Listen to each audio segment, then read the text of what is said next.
जय श्री गणेश दोस्तों, हमारी आज की कहानी का नाम है हक। कहानी अच्छी लगे तो प्लीज चैनल को सब्सक्राइब कर लीजिएगा। अब शुरू करते हैं कहानी। दरवाजे पर ही वरमाला डालने का कार्यक्रम होने वाला था। दूल्हा घोड़ी से उतरकर दरवाजे पर आकर खड़ा हो गया।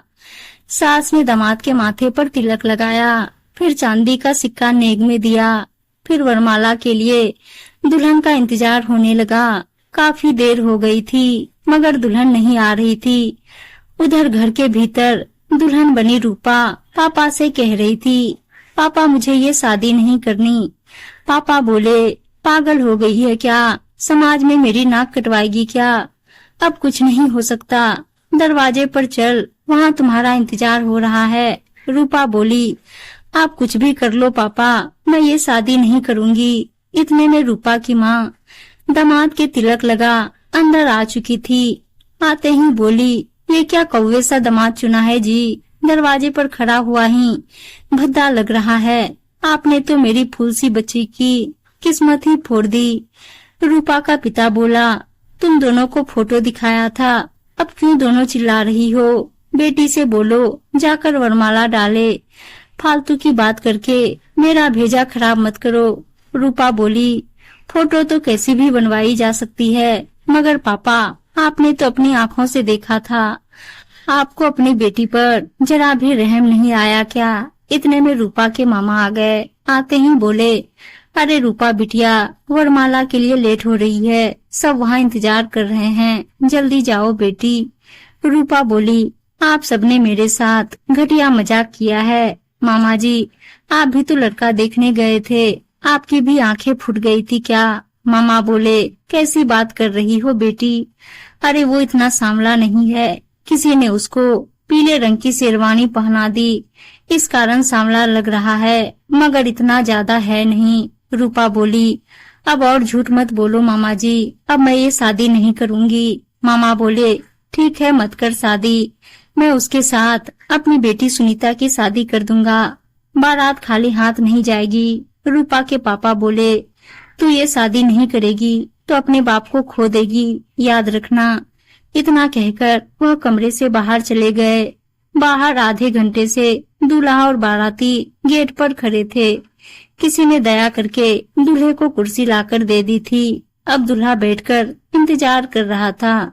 किसी सयानी औरत ने बारातियों से कह दिया था कि लड़की की तबीयत खराब हो गई है, डॉक्टर को बुलाया है। फिर भी खुसुर पुसुर शुरू हो चुकी थी। कोई कहता लड़की ने दूल्हे को देखकर शादी से मना कर दिया है। कोई कह रहा था लड़की अपने किसी आशिक के साथ भाग गई है। जितने मुंह उतनी बातें हो रही थी। 1 घंटे बाद रूपा वरमाला डालने आई, मगर उसके चांद से चेहरे पर 12 बजे हुए थे। जैसे तैसे वरमाला का काम पूरा हुआ। फिर रूपा ने फेरे भी बोझिल मन से लिए और रोती बिलखती घर से विदा हो गई। सुहाग रात पर वह बिफरी हुई बैठी थी। जब पतिदेव ने उससे बात करनी चाही तो वह बोली, मैं इस शादी को नहीं मानती, मेरे पापा ने जबरदस्ती ये शादी करवाई है, मुझे तुम जरा भी पसंद नहीं हो। आकाश सुलझा हुआ लड़का था। बोला, किसी और को चाहती हो क्या? वह बोली, मैं किसी को भी नहीं चाहती, तुम्हें भी नहीं। वह बोला, कोई बात नहीं, मत चाहो, मगर धीरे बोलो प्लीज, तुम्हारे साथ कोई जोर जबरदस्ती नहीं है, तुम्हारी मर्जी है। उतने दिन यहाँ रहो, जब दिल करे चले जाना, फिर दोबारा ना आना, चाहो तो मत आना, मगर ये बात किसी और से मत कहना। फिर वह सोफे पर सो गया। अब दिन गुजरने लगे। शुरू में तो रूपा ने खाने पीने में भी नखरे दिखाए, मगर भूख से बड़ी मजबूरी इस दुनिया में कोई नहीं है, इसलिए खाना तो उसे खाना पड़ा।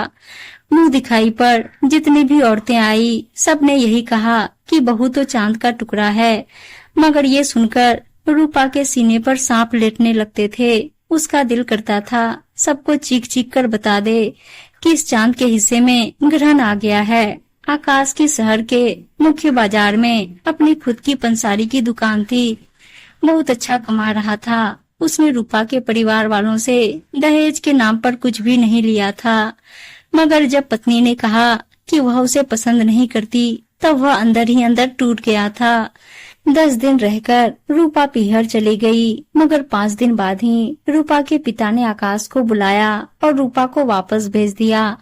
आकाश उसे वापस ले आया, ये सोचकर कि जितने दिन इज्जत छुपी रहे वो ठीक है, मगर अब वह थोड़ा लालची हो गया था। उसका मन हमेशा के लिए उसे रोकना चाहता था। वह रूपा को खुश रखने के लिए नई नई तरकीबें सोचा करता था। उसने अपनी माँ, बहन और भाई सबको बता दिया था कि रूपा का मन उछटा हुआ है, इसलिए उससे थोड़ा प्यार से पेश आए।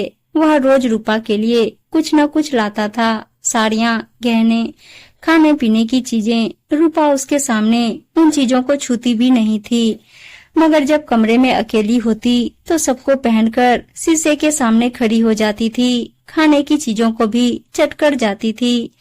एक दिन रूपा को बुखार हो गई। वह दुकान बंद करके डॉक्टर को ले आया, फिर सारी रात जागकर उसकी देखभाल करता रहा।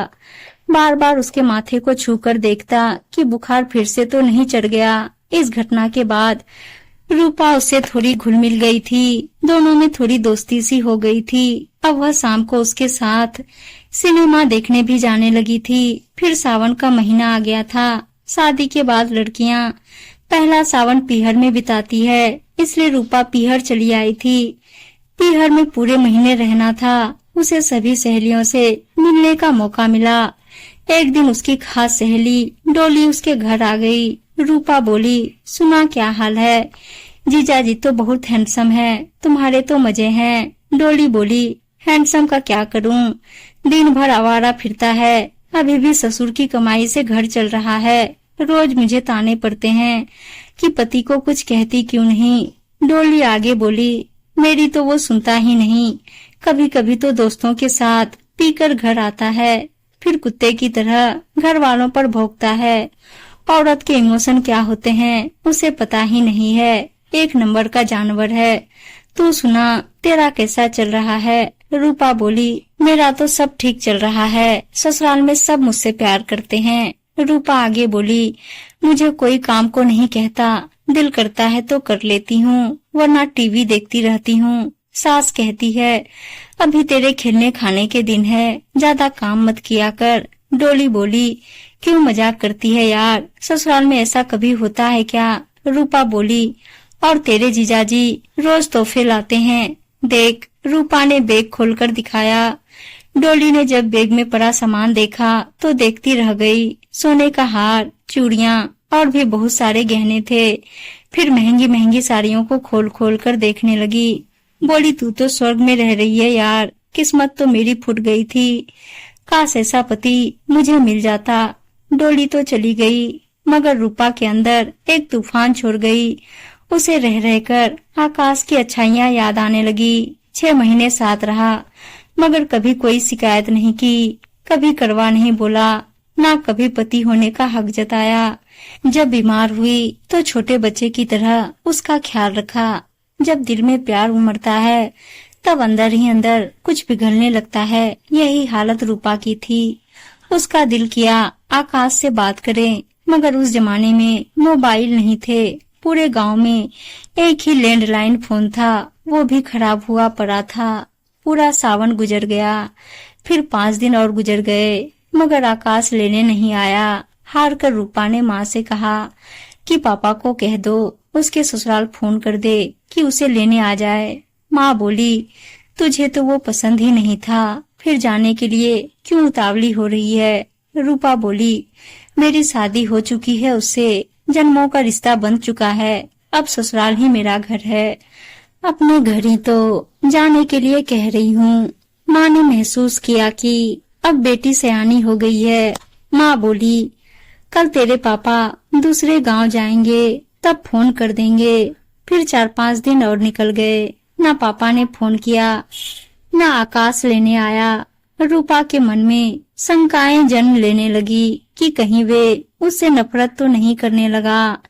एक दिन वह खुद सहेली को लेकर पड़ोस के गांव चली गई। आकाश की दुकान वाले नंबरों पर फोन मिलाया। उधर से आवाज आई, कौन? वह बोली, तुम्हारी पत्नी बोल रही हूँ। सुनकर उधर से कोई आवाज नहीं आई। वह फिर बोली, लेने क्यों नहीं आए? आकाश उदास स्वर में बोला, किस हक से आऊं? यह सुनकर रूपा के कलेजे में दर्द सा हुआ। वह रोते हुए बोली, उसी हक से आओ जिस हक से एक पति अपनी पत्नी को लेने आता है। आकाश कुछ नहीं बोला, मगर कुछ ऐसी आवाज आई कि रूपा डर गई। बोली, रो रहे हो क्या? वह बोला, खुशी संभाले नहीं जा रही, इस कारण गला भर आया है। 1 घंटे में पहुंच रहा हूँ। फिर वह ठीक 1 घंटे में ही पहुंच गया। जिस हालत में दुकान पर बैठा था उसी हालत में चला आया था। जब रूपा ने उसे देखा तो आज उसे वह दुनिया का सबसे सुंदर पुरुष लगा। वह उसके सीने से चिपकते हुए बोली, माफ कर दो, अभी बच्ची हूँ, समझ नहीं है। वह कुछ भी नहीं बोला, मगर उसकी आंखों से निकलते आंसू कह रहे थे कि वह आज बहुत खुश है। सच कहते हैं लोग, माँ बाप अपने बच्चों के लिए कभी गलत फैसला नहीं ले सकते। उम्मीद है दोस्तों कहानी अच्छी लगी होगी, और अच्छी कहानियां सुनने के लिए चैनल को सब्सक्राइब और वीडियो को लाइक शेयर जरूर कर दीजिएगा। धन्यवाद दोस्तों।